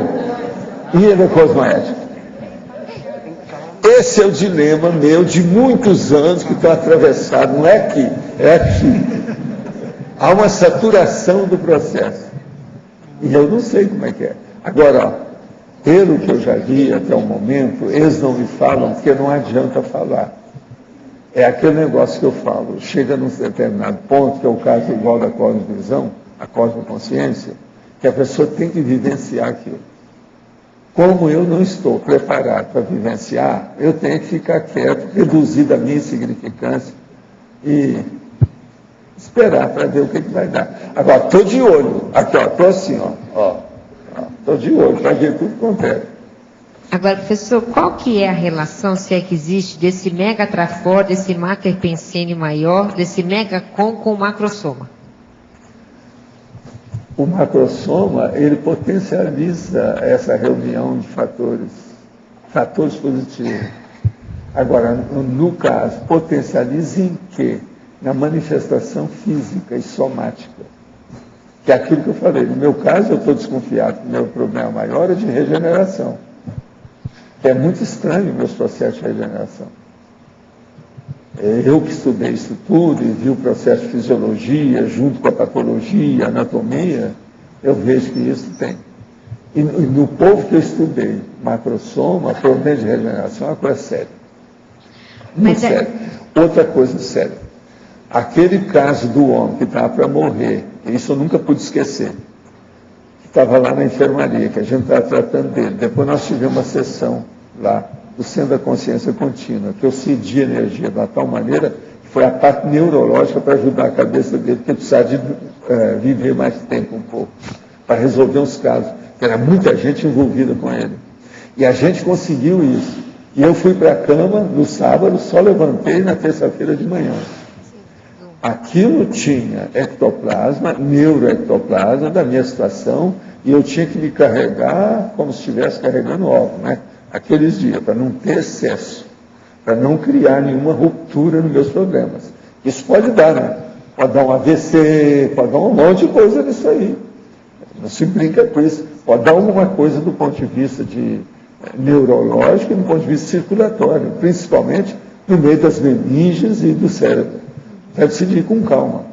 Agora veja, naquela condição, eu estava muito interessado na questão do homem, porque eu descobri que ele tinha uma macrosoma. Agora eu sabia, Se a gente fizesse alguma coisa, ele ia longe. Tudo aconteceu do jeito que eu previ. Agora, veja, os amparadores têm que ajudar nisso. Eles fizeram a verdadeira cirurgia com o homem. Agora, eu lá durante o processo da reunião que nós fazíamos de tarde, ele foi atendido no hospital. E o negócio, ele realmente melhorou. Você está entendendo? Coisa séria. Mas assim, na hora que, não sei se você já acompanhou assim, na hora que os amparadores estão definindo o macrossoma de alguém, que não seja aquele macrossoma mais básico, o número 1 lá, da interprisão. É um mais elevado. Vamos pegar disso para cima. É esse que tem o para-microchip. Isso. Eles se baseiam nesses traços aqui para definir o tipo? Não. Se baseiam na ficha da pessoa e nas potencialidades que ela tem de fazer alguma tarefa interassistencial. Se ela tem com aquilo tudo, eles facilitam tudo que pode. O mérito todo está na ficha. Tem que olhar a ficha da pessoa para ver como é que é. Valdo, você comentou, eu te perguntei uma vez a respeito do Zéfiro a maior qualidade, você disse que era comunicação interdimensional. Por isso que você foi para o pandeiro e ajudou a reunir aquelas pessoas lá. Então, esse traço é o quê? Essa qualidade, essa habilidade, essa aptidão que ele tem? O que é? É o caso de comunicação. Você falou que a maior qualidade era a comunicação interassistencial, que é a minha, né? Você veja, eu tenho tara com esse negócio. A hora que eu comecei a entregar marmita, presta atenção. Você pensa que eu entregar marmita para quem?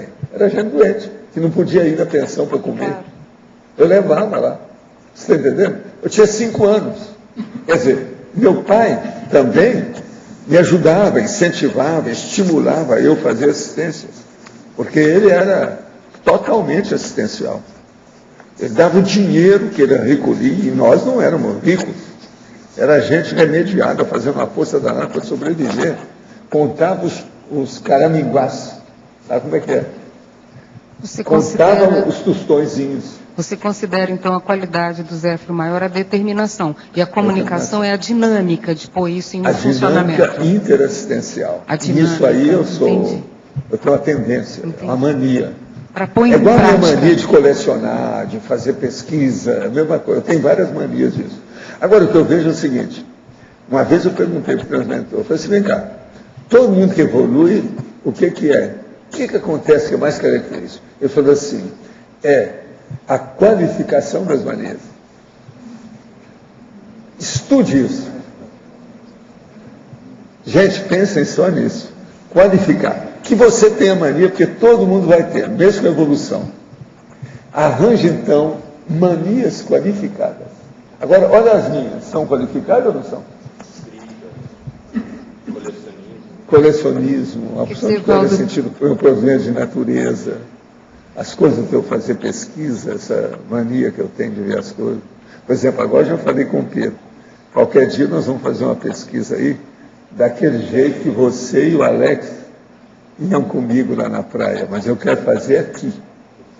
Às 4 horas da manhã, a gente sair para ver o processo das energias de noite. Que há muito tempo que eu não faço. O Pedro já topou a parada, que ele quer fazer comigo.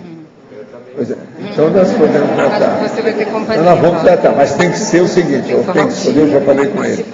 Tem que escolher uma fase que seja positiva. O Pedro logo falou assim, não pode ter muito frio, né? Eu falei, não, o frio é bom. É o contrário que eu falei, eu já dei um ponto dele. Não, o frio é bom, não é negativo. Então, por exemplo, eu quero percorrer o CAEC de fora a fora com lanterna na mão para a gente ver. Agora, é lógico, quando nós vamos fazer isso, precisa de ver quem é o guarda aqui, explicar tudo, porque senão pode ter um tiro pela ponta aí. Estou invadindo a situação. Mas do jeito que a gente fazia, que eu fazia na praia, eu vou fazer aqui. Mas aqui é muito melhor, porque tem a natureza. Eu quero ver os tipos de energia, a situação como é que é e tal. Ele já topou a parada lá. Qualquer hora nós vamos entrar nessa aí para ver. Valdo, então um meio seguro da pessoa saber Mater Pensene, Mega Trafor, recuperação de cons, é a dinâmica interassistencial que dá isso para a pessoa. A dinâmica sem interassistencial entender a dinâmica, é inevitável, doravante para todo mundo aqui. Isso vai fixar para o resto da imortalidade de vocês. Uma estrutura, outra é função, né? Tem a estrutura e tem a função. Tem. Sem a função não adianta... Agora, Amado, observa bem como é que tudo que eu estou falando tem princípio, meio e fim. Isso não tem muito erro. Por quê? Eu sou apenas um repetidor do curso intermissivo. E olha, muito mal feito, mas estou fazendo uma força danada para chegar perto da realidade. Mas isso não tem erro. Esses princípios são muito rígidos e sérios. Tem um princípio, meio e fim. Aquilo encaixa tudo com lógica e racionalidade. Professor Valdo. Sim. Aqui na letra B, aqui atrás. Deixa eu só fazer um... Ela lá primeiro, né? Tá certo? Professor Valdo, quando a pessoa começa a vivenciar mais pangrafia, ela consegue aumentar a autocognição dela para proporcionar ela conseguir compreender o consciência? Não, a pangrafia leva para tudo, mas a coisa mais séria não é isso. Predispõe a pessoa para ter o início da cosmoconsciência. Com a cosmoconsciência mais tarde é que ela vai ter noção do que é o conscienciês maior, que ela vai usar o conscienciês. Entende? Aí a coisa muda de figura. Vamos supor que numa condição dessa, ela de vez em quando tem uma projeção consciente. Ela já vai agir de maneira diferente. As reações que ela vai ter como consci projetada são totalmente diferentes das anteriores dela. Você está entendendo? Uma coisa prepara a outra. Isso é uma corrente de evolução, de progressão. A pessoa vai se desenvolvendo pouco a pouco. E tem um elo que segura o outro, depende do outro. Sempre tem uma na frente. O caminho é esse. Valdo, na contrapologia...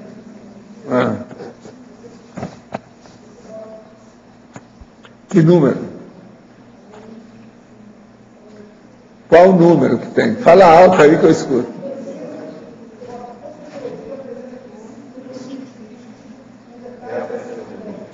É a terceira que você está falando? Sim. A neopersenologia. A conscienciologia apresenta princípios evolutivos rígidos com verdade relativa de ponta teáticas. Contudo, não é engessador. Nós já falamos disso aqui. O que você quer? Eu não sei. Fala alto aí, rapaz.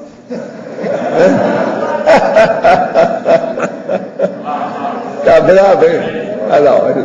Dê um socorro aí, ó, socorro. Então, quais são os princípios evolutivos rígidos? Princípios evolutivos rígidos? É essa a maioria que tem aqui nós, né, da conscienciologia, esse que nós falamos. Por exemplo, inseparabilidade grupo kármica. Esse é um deles. Você não perde ninguém. Então não adianta você brigar com os outros, que vai continuar junto. Então é melhor fazer as pazes desde já, para a sua vida ser um pouquinho melhor. Porque é muito chato você viver com a pessoa que você tem problema com ela. E continuamente. Isso não dá. Então, isso tudo bem. Tem uma série deles aí. Princípio, a lei de causa e efeito, os processos da interassistencialidade, o problema do mental soma ser superior ao psicossoma, entende? O processo da serialidade, você tem que ter outras vidas, e a gente tem que dominar esse mundo. Enquanto você não dominar esse mundo, você não fica livre dele. A hora que você dominar, você cai fora. É assim. Aí você vai ter outro, vai começar um outro turno evolutivo diferente, que é o consciência livre, que a gente não sabe como é que é. Professor. Agora aqui, de que maneira ajudar uma pessoa idosa, acima dos 80 anos, que conhece bem a conscienciologia, já fez todos os cursos de laboratório e não quer conversar sobre a preparação para o período intermissivo e a próxima vida? Aí tem que ver por quê, né? De qualquer maneira, a pessoa não está falando de mim, porque eu quero falar. Eu tenho 80 anos, conheço bem a conscienciologia, já fiz todos os cursos de laboratório, mas não sou eu, porque eu quero falar. De modo que eu me senti muito aliviado. Olha, liga, não sou eu. O caso todo é o seguinte. Não é certo, aqui não era para desconfiar, o negócio está caminhando tudo aqui para ali. Aí, mas no fim eu vi que não era eu. Mas então a primeira coisa que você tem que fazer é o seguinte: dê exemplo para essa pessoa. E uma coisa boa, talvez, é o seguinte: olhem alguns dos livros da conscienciologia, determinados macetes, certas ideias que tem, que ajudam a você esclarecer a pessoa que vive com você. Isso também pode ajudar muito. olha os livros, olha principalmente os 700 experimentos, que lá vai ter alguma coisa que pode indicar muito por causa das técnicas que tem lá dentro. Trabalho em uma universidade, deixei de trabalhar com determinada chefe há 3 anos. Fiquei quase 20 anos passando por muita coisa calada, inclusive adoecendo.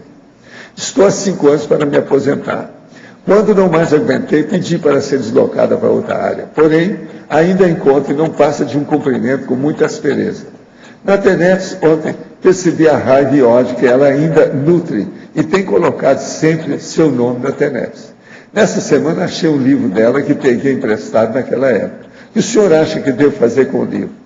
Você deve devolver para ela, se ela te emprestou, que você pegou emprestado. E outra coisa, leva um outro livro, mais ou menos sobre o assunto, para dar de presente junto com o livro que você devolve. Com isso, você vai fazer. Ela não pode falar nada, que você está conquistando a mulher. Devolvo mesmo correndo o risco de trazer à tona tudo de novo, você não vai, né? De que modo assisti-la nessa condição? O caso é isso que eu estou falando, presta atenção. Arranja um livro sobre o mesmo assunto e fala, olha, eu não te devolvi esse livro, então eu vou devolver agora, e eu vi que tem esse outro livro que é muito bom, eu trouxe para a pessoa, para você. E outra coisa, faça uma dedicatória bonita no livro que você está dando para ela. Isso tudo vai ajudar.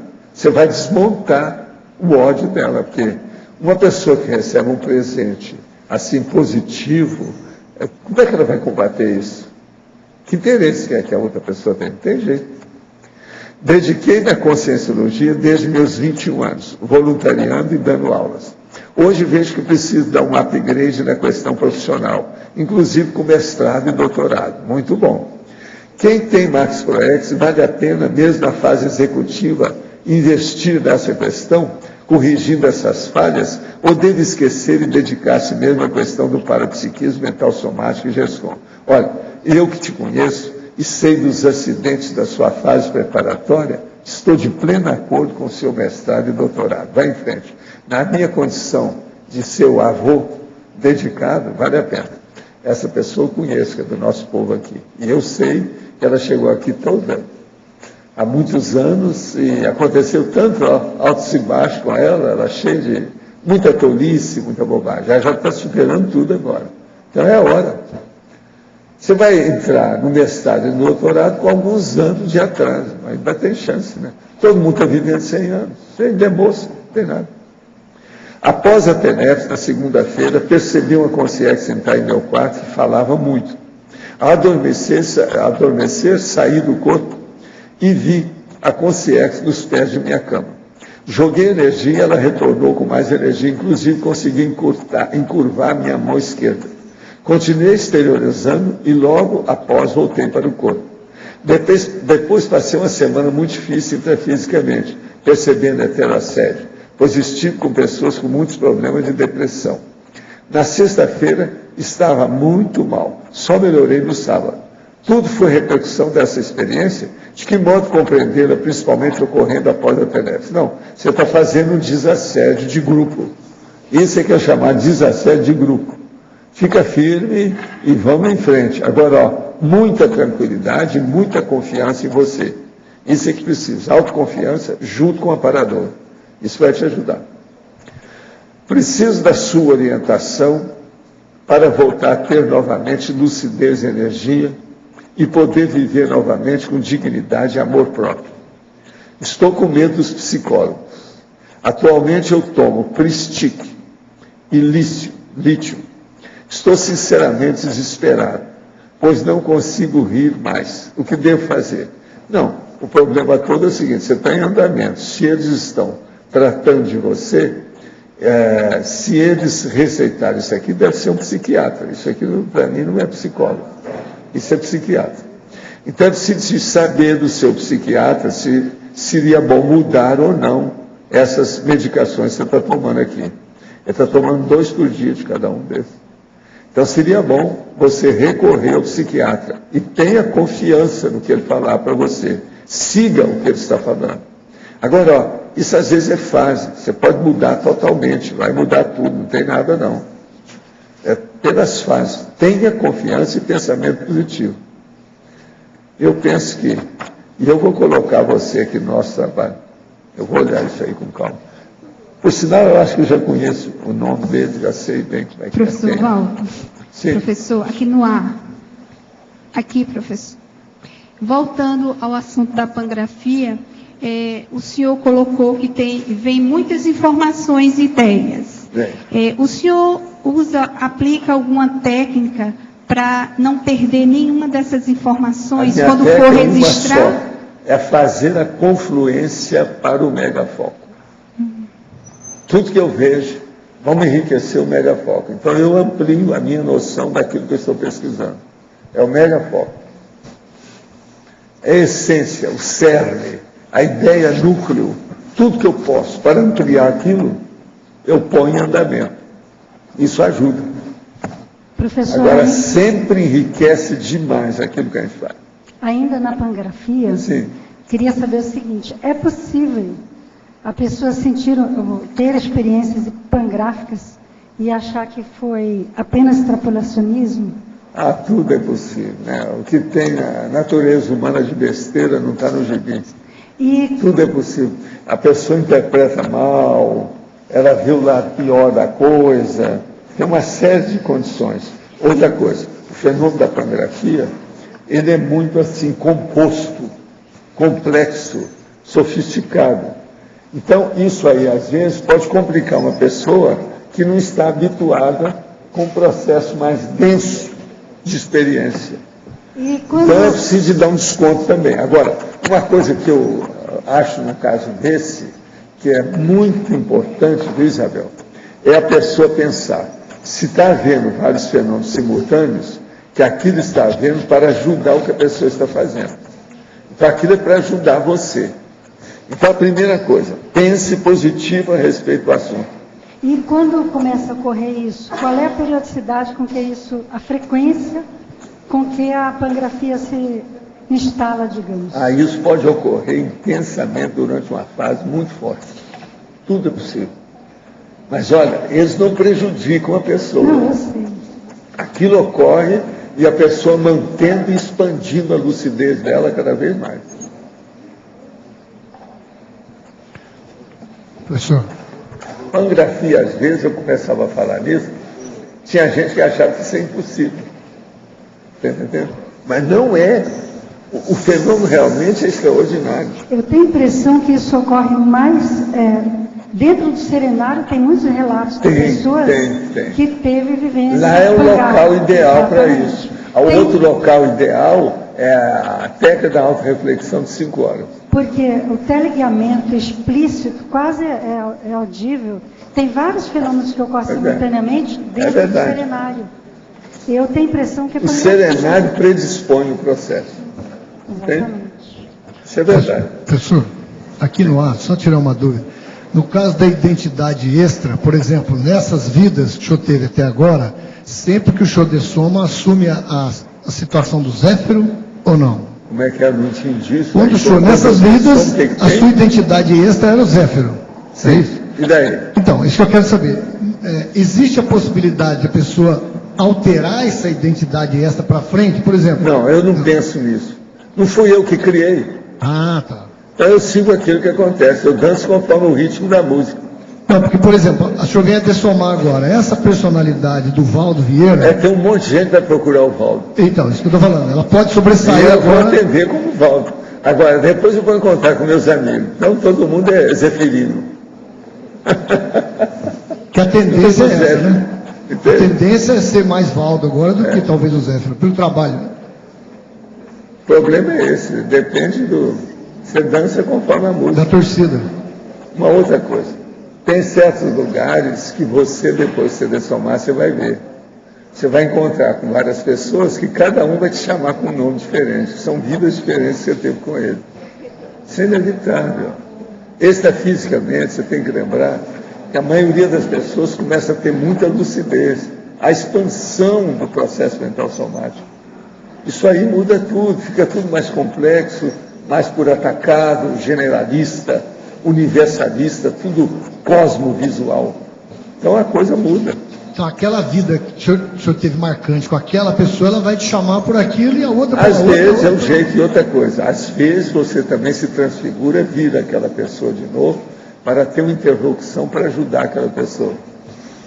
Porque ela tem confiança em você. Favorece o processo. A minha mãe me pediu isso. Eu fiz isso várias vezes com o trabalho que ela estava fazendo.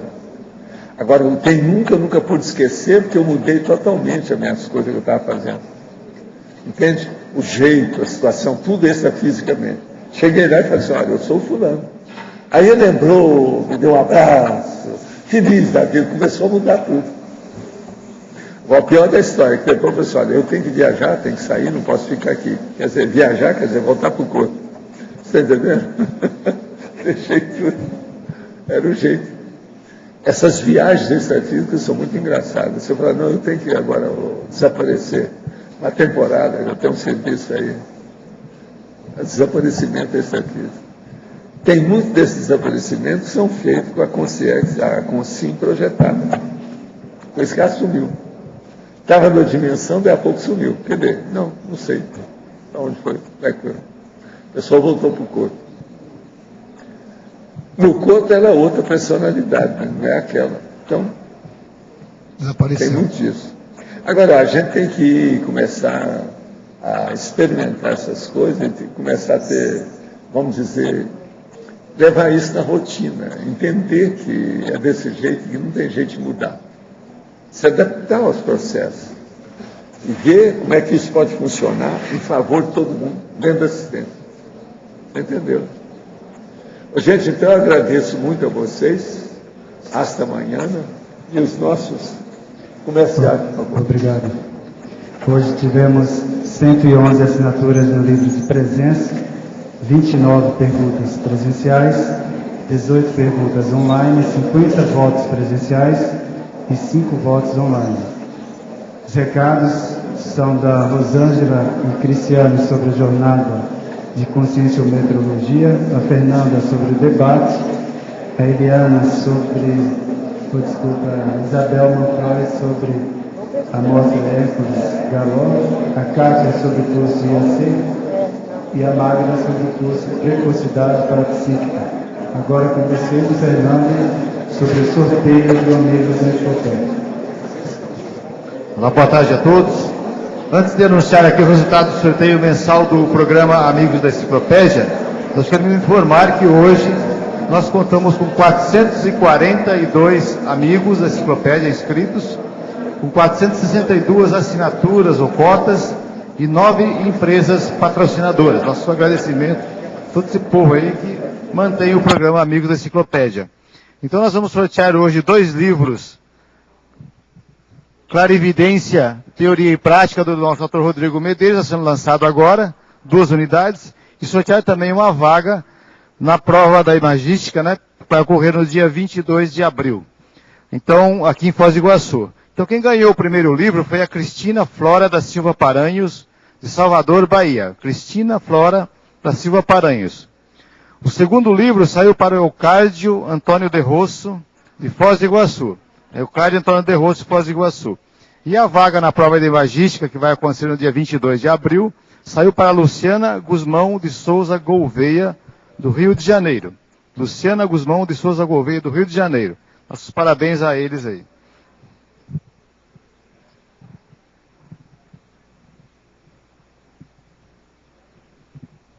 Boa tarde. A Consus convida a todos que têm interesse em aprofundar o entendimento da realidade de si mesmo na condição de consciência poliédrica para a primeira jornada internacional de conscienciometrologia, que acontecerá em Foz do Iguaçu, no Discernimento, de 6 a 8 de julho de 2012. A Cristiane Ferraro irá falar mais sobre sua conferência na jornada. A minha conferência é uma análise conscienciométrica da obra autobiográfica de Wangari Maathai. Então, eu li a obra, que se chama Inabalável, e fiz uma análise a partir dos conceitos chaves da conscienciometria, como trafor, trafar, trafal, e outros conceitos também. E escrevi, então, um artigo, esse estudo, onde a gente está procurando fazer essa análise da personalidade da Wangari Maathai, que foi Prêmio Nobel da Paz em 2004, em função das suas iniciativas ambientalistas. Ela plantou muito mais do que 30 milhões de árvores para manter a sustentabilidade do planeta.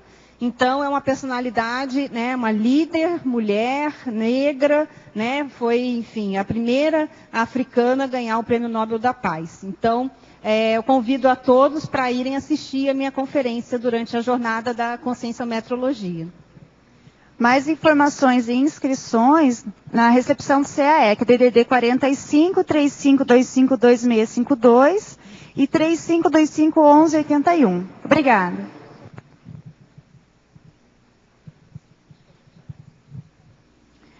Boa tarde. O técnico científico do CAEC convida todos para participar do debate CAEC, que é uma oportunidade para estar desenvolvendo a argumentação crítica, a racionalidade e a lógica.